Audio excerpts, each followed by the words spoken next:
Assalamualaikum warahmatullahi wabarakatuh, sahabat Islam semuanya. Presiden pertama Republik Indonesia, Dr. Insinyur Haji Soekarno, memiliki beribu cerita unik yang selalu membuat kagum.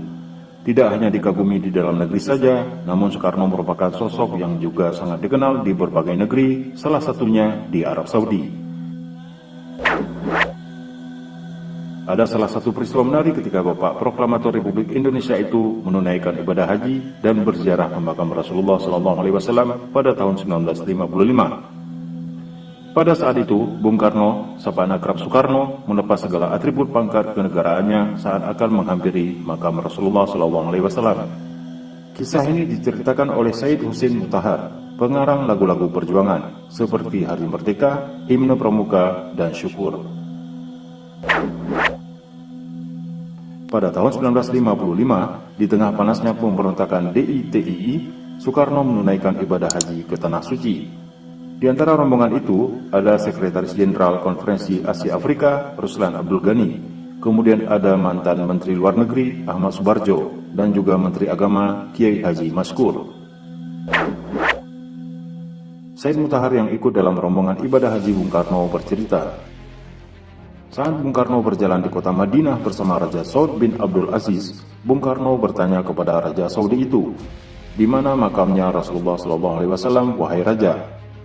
Raja Saud bin Abdul Aziz menjawab, "Oh, itu makam Rasulullah SAW sudah terlihat dari sini."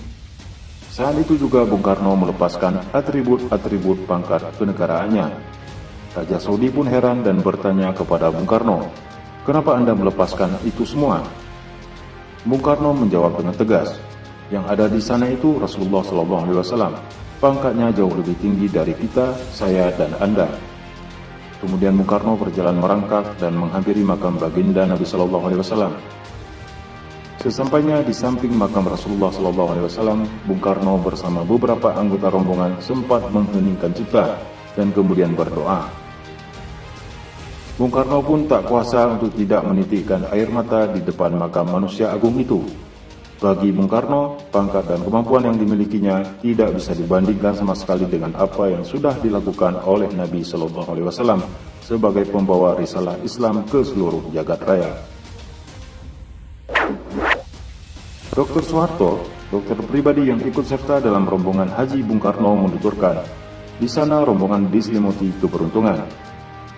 Sebab tidak seperti pemimpin negara lain yang sedang menunaikan ibadah haji di waktu yang bersamaan, Bung Karno dan rombongan diperkenankan berziarah hingga ke makam Nabi Muhammad SAW di areal Masjid Nabawi, Madinah. Ketika itu, sang proklamator disambut sebagai tamu kehormatan oleh Raja Saudi, Saud bin Abdul Aziz Al Saud. Sejak saat itu, hubungan antara Indonesia dan Arab Saudi menjadi erat. Kedatangan Bung Karno disambut langsung Raja Saudi, Saud bin Abdul Aziz Al Saud.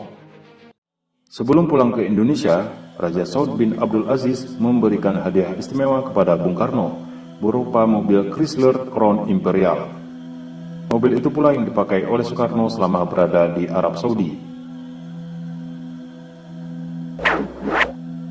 Salah satu ide Bung Karno ketika menunaikan ibadah haji yang masih bisa disaksikan hingga kini adalah penanaman pohon di Padang Arafah. Bung Karno pun memberikan bibit pohon mindi kepada Raja Saud, yang sekarang disebut sebagai pohon Soekarno. Wallahu a'lam bishawab.